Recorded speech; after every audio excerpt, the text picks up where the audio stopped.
As the workshop wasn't that busy, Han Xiao had quite a lot of free time to look for the extra income he needed. Kuro Junkyard, the biggest disposal ground in District 7. Here, endless piles of trash were sorted out every day. This place fell under the territory of an underworld boss known as Big Raccoon. Where there is light, there will be shadows, such as society, and this holds all the more true in times of chaos. Although the western capital was the main capital of Star Dragon, it was certainly not a holy sanctuary for the law-abiding. It was infiltrated with spies from other nations, and plagued by criminal networks and illegal businesses. Small-time bosses like Big Raccoon may have been infamous, but they were certainly not the key players.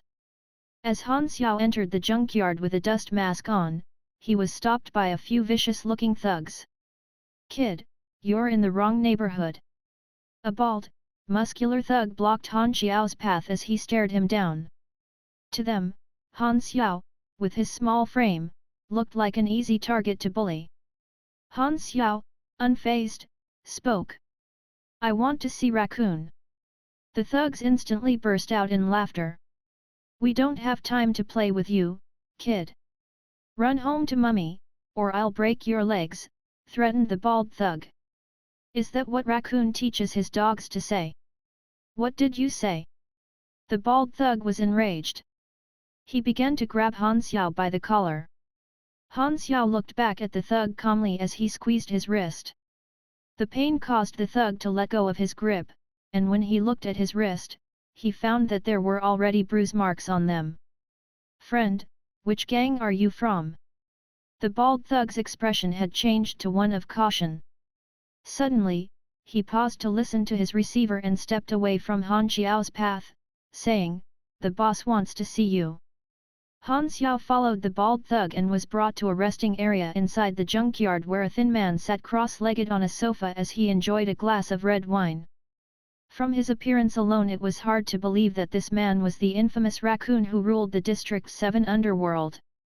"I heard that you want to see me. What's your name?" he casually asked. "Technician Han," answered Han Xiao. The Raccoon sneered. "You should know what will happen to you if you are just wasting my time." The reason why he had agreed to letting Han Xiao in was that he was curious to see what business a snotty-looking brat had with him. Suddenly, Han Xiao reached out to steal the bald thug's gun. The bald thug felt a tug at his waist and turned around, but it was too late. The grunts behind Raccoon hastily drew their guns. "What's the meaning of this?" he asked nervously. The bald thug was one of his most trusted subordinates, and he was strong enough to take on 10 people at the same time. Yet, he wasn't able to react to Han Xiao's speed. "Who the hell is this kid?" Unexpectedly, Han Xiao began to disassemble the gun, but it wasn't a simple disassembly.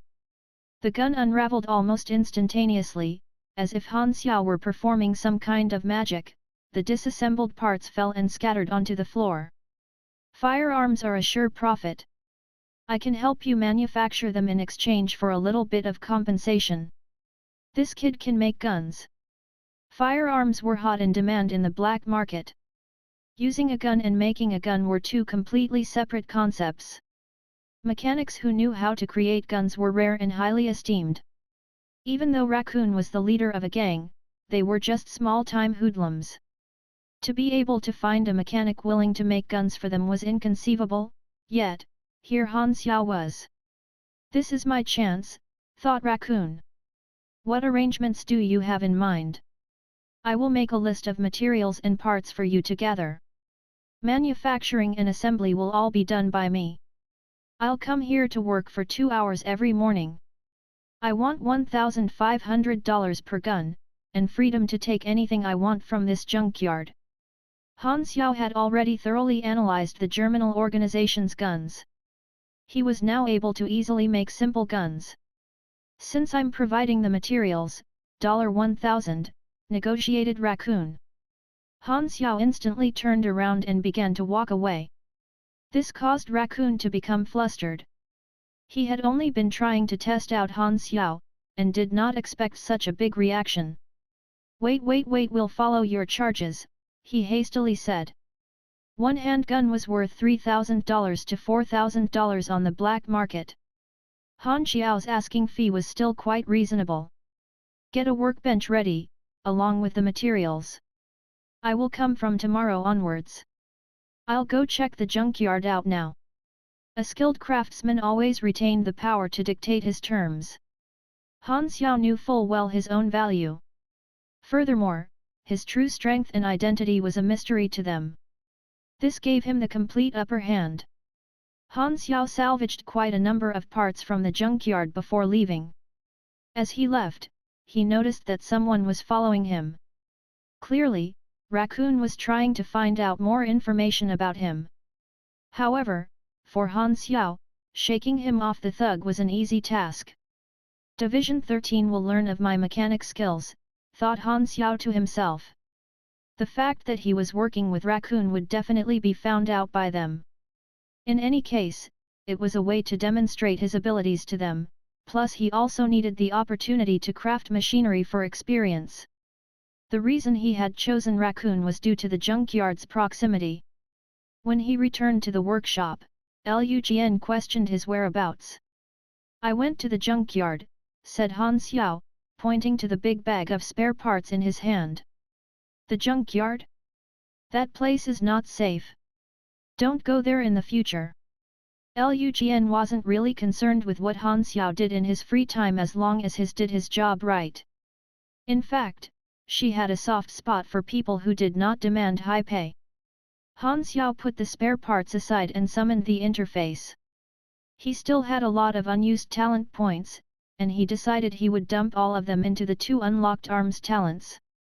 This workshop was a treasure trove of mechanic knowledge. It was one of the best places to level up as a mechanic. Han Xiao went to look for old man Liu to borrow some of his books. He found him cooped up in his room as he expected. I wish to borrow some mechanic knowledge books. Go away, you. There's not a single book for you here. Don't be so petty.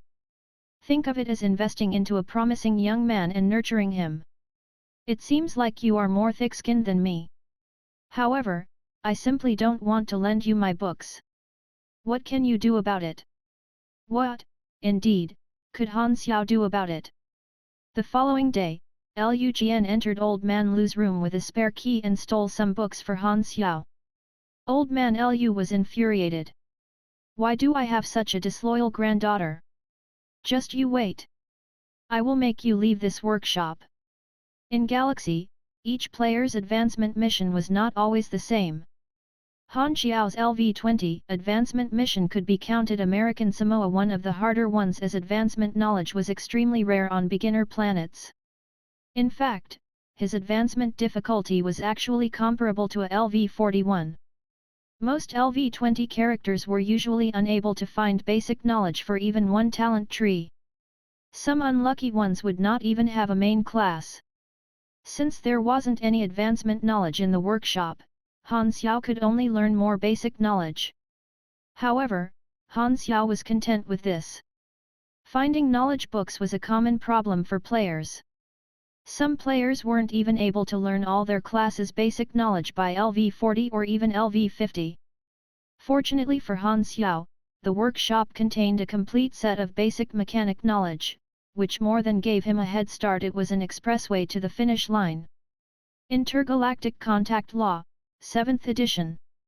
When coming into contact with new civilizations, these 127 intrusive actions are to be avoided: war, gene manipulation.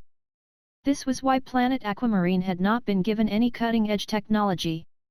Advanced knowledge was the best that the planet had to offer, and even that itself was heavily controlled and treated as a top secret.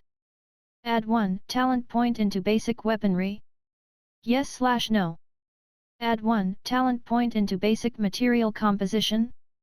Yes/no. Confirm.